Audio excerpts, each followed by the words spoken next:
puso at isip ay ligaw. Sino bang kakapitan? Sabihin ang kanyang pangalan. Narito, buksan ang puso ko. Hawak mo ang aking kamay sa aking paglalakbay.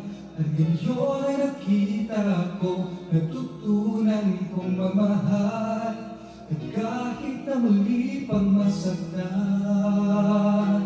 lahat may dahilan.